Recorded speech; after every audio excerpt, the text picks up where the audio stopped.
Episode 129, Kisah Seorang Pengantar Makanan yang Menjadi Miliarder. Jiang Wan memeluk tangannya dan memegang dagunya yang jernih, menatap lurus ke arah William, dan memutar nomor yang Tai. Faktanya, apa yang dia pikirkan adalah bahkan jika William benar-benar mengajar Yang Tai, Jiang Wan tidak akan mengatakan apa-apa. Karena Yang Tai melakukan terlalu banyak dalam masalah ini. Jika keluarga yang meminta kejahatan, Jiang Wan pasti ada di pihak William. Tut-tut. Penantian lama, tidak ada yang menjawab. Jiang Wan menyerah dan terus menelepon, memandang William dengan setengah hati, dan berkata, "Oke, aku percaya padamu sekali." William menyeringai, menyentuh pipinya, masih sedikit merah dan bengkak, dan bertanya, apakah bengkaknya hilang. Jiang Wan mengangguk malu-malu, sudah diproses, tidak apa-apa. Keduanya saling memandang. Sial, aku hampir lupa berbisnis. William tiba-tiba menggelengkan kepalanya dan bergegas keluar, baiklah, Jiang Wan, aku akan menjemputmu nanti. Mata Jiang Wan curiga, dia sama sekali tidak mengerti William melakukan apa. Benar, William bertanya padanya apakah dia ada waktu luang hari ini.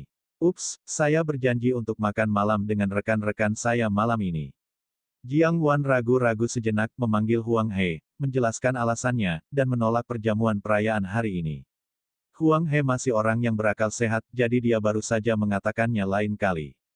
Kemudian, Jiang Wan menghela nafas lega dan berdiri di pintu bangsal, menatap tempat di mana William menghilang. Dia menantikan apa yang akan dilakukan William. Melihat kembali ke sisi William, dia buru-buru berlari ke restoran Prancis yang dipesan kemarin. Setelah melihat William, manajer restoran langsung menyapanya dan berteriak dengan hormat, "Tuan Chen, kamu di sini, di mana Nyonya Zun?" Manajer yang gemuk itu menoleh ke belakang beberapa kali, tetapi dia cukup bingung ketika dia tidak melihat wanita itu. Kemarin, Tuan Chen ini langsung membayar deposit sebesar 30.000 yuan, mengatakan bahwa dia akan memesan seluruh restoran malam ini.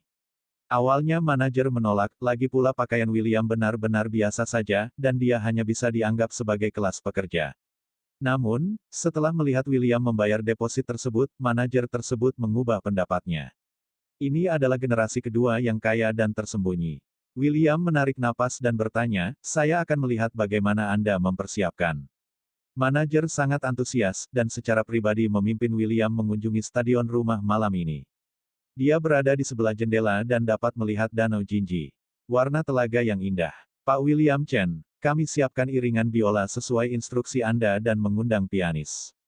Ngomong-ngomong, selama Bu Zun masuk, akan ada mawar merah yang jatuh di atasnya, yaitu mawar yang Anda inginkan. Itu adalah mawar tersegar dari Eldo Gua. Pelayan kami mengambil kelopak bunga dengan tangan dan direndam dalam parfum."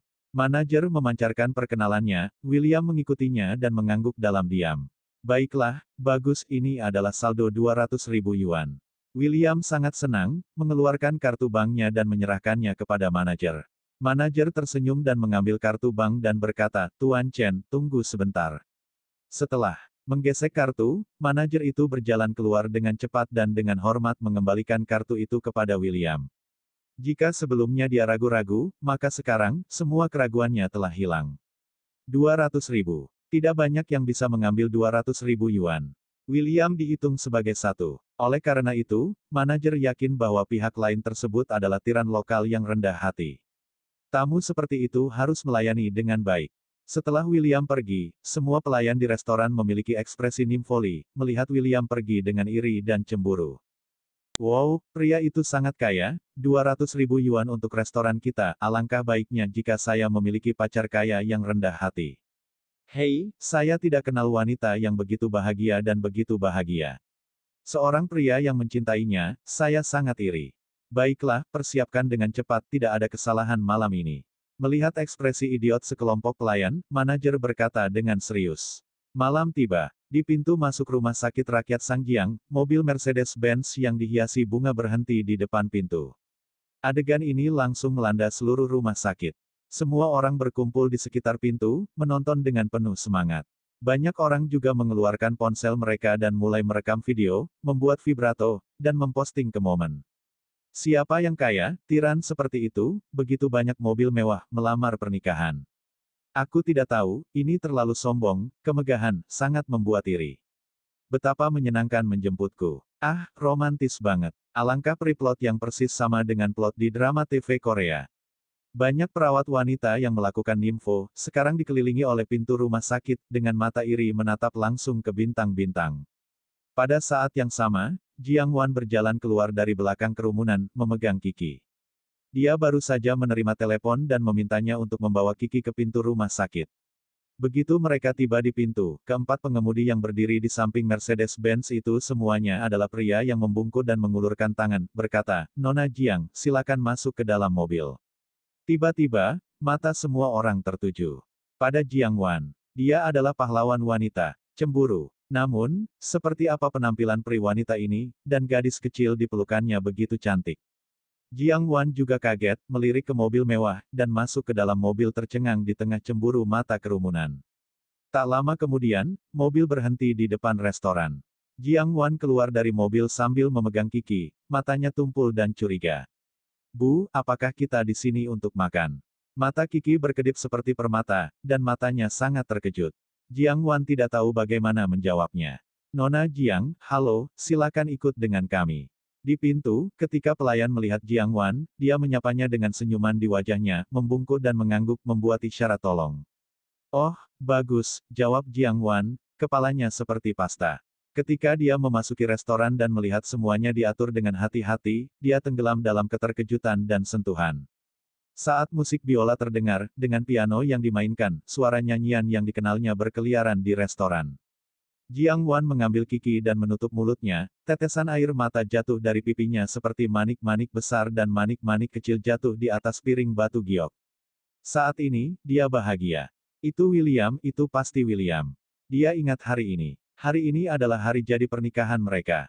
Dalam suara musik, di balik cahaya redup, William berjalan perlahan dengan pakaian bersih, memegang seikat mawar merah di tangannya, dan tersenyum di sudut mulutnya. Dengan berlutut, William mengangkat kepalanya dan memandang Jiang Wan, yang begitu terharu dan menangis, menutupi mulutnya. Dia tersenyum bahagia, "Jiang Wan, aku belum melakukannya dengan baik tahun ini. Kamu telah dianiaya sejak hari ini. Pada awalnya, kamu akan menjadi wanita paling bahagia di dunia." Jiang Wan menatap William dengan serius, air mata memenuhi matanya. Pada saat itu, semua keluhan menghilang. Dia menghargai sentuhan saat ini. "Ayah, aku mau juga," kata Kiki tiba-tiba cemburu. William dan Jiang Wan saling memandang dan tersenyum. Dia mengambil satu dari buket dan memberikannya ke Kiki, dan berkata, "Oke, ini untuk Kiki." Setelah buket itu sangat bahagia, Kiki itu mencium wajah William. Kemudian, William bangkit, menatap Jiang Wan, menoleh, dan mengangkat pipinya. Jiang Wan memberinya tatapan putih dan dengan cepat mencium pipinya. Pelayan di samping tersentuh dengan air mata saat ini. Sungguh gambaran yang hangat dan membahagiakan, jika foto ini milik mereka, akan sangat bagus. Namun, pemandangan kebahagiaan ini tiba-tiba berakhir. Mendadak, sesosok bergegas ke restoran dan langsung mendatangi William dan Jiang Wan. Bentak, Su Suejun muncul di sini, dengan marah menamparkan wajah Jiang Wan, menunjuk ke hidungnya dan mengutuk dengan keras, "Jalang. Kamu tidak layak." Dia berkata, dia dengan marah mengambil buket di tangan Jiang Wan. Dia jatuh dengan keras ke tanah dan menginjaknya dengan sepatu hak tinggi. Adegan ini terlalu mendadak. Semua orang kaget. Terutama para pelayan, mata mereka membelalak saat itu, menutupi mulut mereka dan menyaksikan semua ini dengan tak percaya. Di antara mereka, seseorang merekam video langsung. "Balik, kamu gila." William meraung, matanya memerah, dan tamparan marah juga ditampar di wajah Su Sueyun. "Wanita ini gila." Su Suejun menutupi wajahnya, menatap dengan kesal pada William dan Jiang Wan, dan berkata, "William, aku tidak akan membiarkanmu pergi. Denganku suatu hari nanti, kamu dan wanita jalang ini tidak ingin memiliki kehidupan yang baik." Sambil berbicara, Su Suejun menatap Jiang Wan, mencibir, dan berkata, "Jiang Wan, kamu sangat menyedihkan. Sampai hari ini, kamu bahkan tidak tahu siapa William, badut rendah hati." Setelah itu, dia berbalik dan pergi. William meremas tinjunya, menatap dengan marah ke punggung Su Suejun yang pergi, dan berbalik untuk melihat Jiang Wan. Jiang Wan sangat marah saat ini, mengambil Kiki, dan menamparkan wajah William dengan tamparan lagi, dan berkata dengan dingin, "William, aku sudah cukup. Masalah antara kamu dan dia harus diselesaikan, jika tidak, kita cerai." Jiang Wan benar-benar sudah muak. Dia bisa dirawat di rumah sakit untuk William, dan bahkan yang tai mempermalukannya, dia tidak ingin William terluka. Namun, sebagai seorang wanita, yang tidak bisa dia toleransi adalah wanita lain yang mengganggu pernikahannya. Apalagi wanita ini memiliki akad nikah dengan suaminya. Dengan marah, Jiang Wan meninggalkan restoran dengan Kiki. William berdiri di sana sendirian, dengan ekspresi marah dan tidak berdaya, menendang bunga di tanah dengan keras, dan kemudian mengejarnya. Jiang Wan, tunggu aku dan dengarkan penjelasanku. William berteriak setelah Jiang Wan di depannya. Jiang Wan berhenti, berbalik menatap William dengan marah, dan berkata, "Oke, lalu katakan padaku, siapa kamu? Mengapa Su Suejun memberitahuku lagi dan lagi, aku tidak mengenalmu, kamu William. Siapa itu? Apa yang kamu sembunyikan dariku? Kenapa kamu tidak bisa memberitahuku?" Bersambung.